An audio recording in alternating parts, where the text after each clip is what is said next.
¿Por qué no confío en la CICIG? Yo, al igual que muchos, soy un ciudadano más.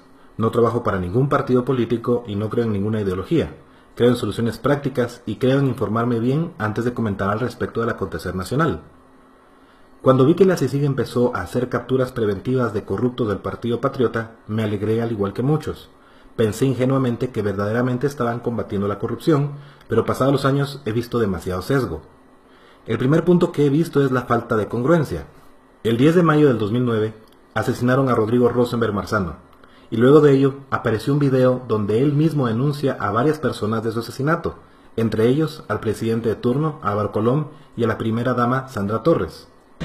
Buenas tardes, mi nombre es Rodrigo Rosenberg Marzano y lamentablemente si usted está en este momento viendo este mensaje es porque fui asesinado por el señor presidente Álvaro Colom con la ayuda de Gustavo Alejos y del señor Gregorio Valdés. La razón de por qué estoy muerto al momento que ustedes vean este mensaje es única y exclusivamente porque hasta el último momento fui abogado del señor Khalil Musa y de su hija Marjorie Musa, a los cuales fueron cobardemente asesinados por el señor presidente Álvaro Colom, con el consentimiento pleno de su esposa Sandra de Colom y con la ayuda de Gregorio Valdés y Gustavo Alejos. El video se puso a disposición del público por Luis Mendizábal y, según dicen, fue grabado por Mario David García. La verdad yo tengo siempre el equipo de grabación para sacarlo, pero me dijo, mira, es que te quiero hacer depositario de mi denuncia. Entonces la leí, y dije, mira, pero esta denuncia, ¿qué querés que haga? Que si me mato, la des a conocer. El día del entierro, yo me junto con, bueno, ya le había dicho al hijo, mira, yo quiero que me des una oportunidad, yo voy a entregar la grabación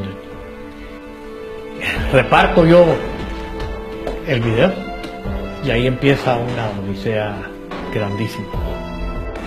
Una regla de vida que aprendí por las malas es que no hay obra buena sin interés, y es siempre muy importante saber la procedencia y reputación de las personas. Es por eso que decidí investigar en línea quiénes eran Luis Mendizábal y Mario David García. Resultó ser que Luis Mendizábal tenía un historial político bastante amplio, demasiado para un simple propietario de una venta de ropa para caballero. Había sido asesor presidencial de Arzú y Colom. Había estado involucrado en golpes de Estado contra Vinicio Cerezo y, entre otras cosas, había tenido negocios con Álvaro Colom. Todo esto disponible en Wikipedia con sus respectivas fuentes. Mario David García, a pesar de ser abogado, había dedicado su vida al periodismo. Denunció en muchas ocasiones al gobierno de Vinicio Cerezo de ser corrupto en su programa Aquí el Mundo, lo que le costó que le cerraran el programa, ya que, según el gobierno de turno, este más que buscar denunciar la corrupción, buscaba darle un golpe de Estado. La CICIG, liderada por el español Carlos Castresana, luego de investigar el caso de Rodrigo Rosenberg, llegó a la conclusión de que éste se había suicidado, que ni Colom, ni Sandra Torres, ni Luis Mendizábal, ni Mario David García tenían la culpa de nada. Este martes pareciera que la saga del asesinato más publicitado del año pasado dio un giro inesperado con la revelación de los detalles de la muerte de Rodrigo Rosenberg por parte del director de la CICIG, Carlos Castresana. ¿Quién planificó, pues, el hecho? Pues tenemos que concluir que fue el propio Rodrigo Rosenberg. Rodrigo Rosenberg, por alguna razón, decidió poner fin a su vida. Le pidió ayuda a estos familiares, que no eran exactamente familiares, son primos de la primera esposa. Ellos son Valdés Pais, la primera esposa era Pais Toriello. En el video, Rosenberg señaló al presidente de la República, a su esposa y al secretario privado Gustavo Alejos de ser los autores intelectuales de una supuesta conspiración en contra suya para matarlo. Además, los señaló de estar involucrados en sendos casos de corrupción en la Asociación Nacional de Café y Ban Rural. El director de la CICIG desligó a Mario David García, el que grabó el video, y a Luis Mendizábal, el que lo distribuyó, de la conspiración orquestada por Rosenberg para su propio asesinato el 10 de mayo. Las llamadas hechas desde uno de los teléfonos, el cual fue del que Rosenberg fingió las amenazas en su contra, fueron hechas desde su propio apartamento en la zona 14, según las conclusiones a las que llegó la CICIG.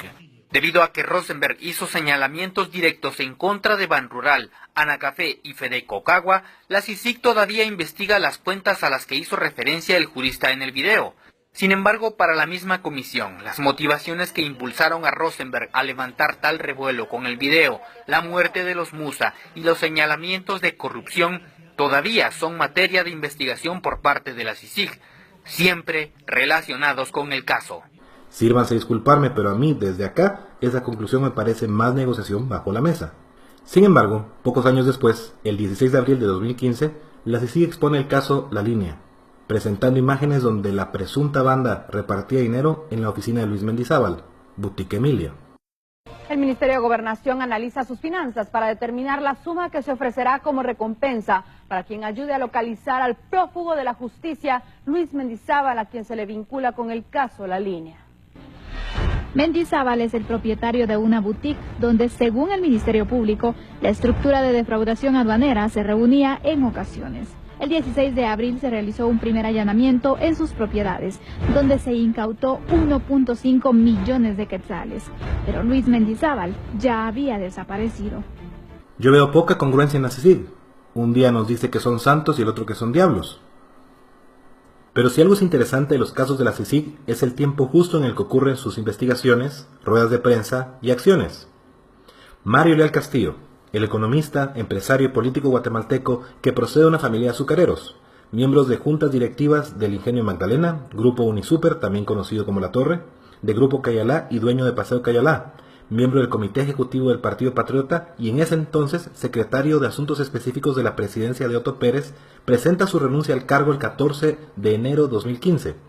Luego se convierte en el vicepresidenciable de Sandra Torres en el partido UNE. Esto a 7 meses, 23 días de las elecciones y a 3 meses y 2 días de las capturas del caso La Línea. El 16 de abril de 2015, a 4 meses y 21 días de las elecciones, inicia el caso La Línea con múltiples capturas y muchísimas ruedas de prensa enfocadas más en las cifras monetarias de los presuntos delitos que en sí en los delitos. Las masas enardecidas y enfocadas solo en las cifras causaron que el mayor financista de la CICIG, la Embajada de Estados Unidos, dijera que, respondiendo al clamor ciudadano, anularía la visa a los indicados de los crímenes. Esas acciones, entre otras, afectaron fuertemente a los líderes del Partido Patriota, consiguiendo la renuncia y aprehensión de la vicepresidenta Roxana Valdetti y Otto Pérez Molina. El 15 de julio de 2015, a 1 mes y 22 días de elecciones, el candidato a la vicepresidencia por el partido líder, Edgar Barquín, su hermano, el diputado Manuel Barquín, y el diputado Jaime Martínez, son señalados por el Ministerio Público de la CICIG de integrar una red de lavado de dinero. El 16 de julio de 2015, a 1 mes y 21 días de elecciones, en una de las tantísimas ruedas de prensa organizadas por la CICIG, el comisionado Iván Velázquez presentó un informe titulado El financiamiento de la política en Guatemala. El informe detalla cómo los partidos políticos reciben dinero de fuentes obscuras. En la página 33 de su informe se muestra la correlación entre el capital de campaña y los resultados electorales. Curiosamente omitieron en sus gráficos el partido de Sandra Torres y Mario Leal Castillo, la UNE. Sin embargo, Velázquez sí mencionó el caso de Gustavo Alejos, quien fue financista de la UNE en 2003 y 2007, financista de Gana y secretario privado del presidente Álvaro Colón, el mismo Gustavo Alejos que había sido acusado por Rodrigo Rosenberg previo a su asesinato. Estas acciones legales y el informe presentado por la CICIG fueron un duro golpe al partido líder y al partido Gana. Por otro lado, el Partido Patriota ya había quedado fuera con el caso de La Línea y el caso de cooptación del Estado. ¿Qué partido político no ha salido a la luz en las investigaciones? ¿A quién benefician estos casos? ¿A quién les dejaban libre el camino en las elecciones? Veamos, la tendencia electoral en Guatemala siempre ha sido la misma. El partido que pierde quedando en segundo lugar en unas elecciones, en las siguientes gana. Este patrón se repitió por años. Sin embargo, en esta ocasión, Líder, Patriota y Gana quedaron fuera. ¿Quiénes más quedaban? La sorpresa fue grande cuando, sobre todo pronóstico, quedó el candidato de FS Nación, Jimmy Morales, como presidente de Guatemala. El descontento con la clase política quedó plasmado en las elecciones, pero ahí no termina la historia. No había terminado de calentar la silla presidencial Jimmy Morales cuando la CICIG saca el caso de fraude al registro de la propiedad donde son vinculados su hijo y su hermano. Hagamos pausa por un momento y veamos qué otros casos que la CICIG y el MP no atendieron, desestimaron o dieron resultados desalentadores.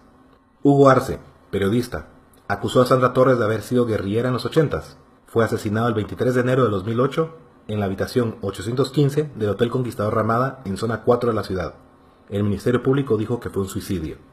Rodrigo Rosenberg, abogado, acusó a Colom y Sandra Torres de amenazas de muerte. Asesinado el 10 de mayo de 2009. La CICIG dijo que fue un suicidio. Pavel Centeno, exdirector de la Junta Directiva de Ban Rural, exministro de Finanzas y creador del plan de gobierno de Otto Pérez, murió de 2 disparos el 28 de octubre del 2016 en un presunto allanamiento efectuado por el MP y la CICIG. Iván Velázquez afirma que el allanamiento no iba dirigido a él y el Ministerio Público concluyó que su muerte fue un suicidio. Francisco Palomo, abogado, en repetidas ocasiones expresó su descontento con la CICIG y pidió que no se renovara su mandato. Asesinado a tiros el 3 de junio del 2015. Byron Lima, militar y recluso, declaró en contra de muchos políticos, entre ellos en contra de Sandra Torres.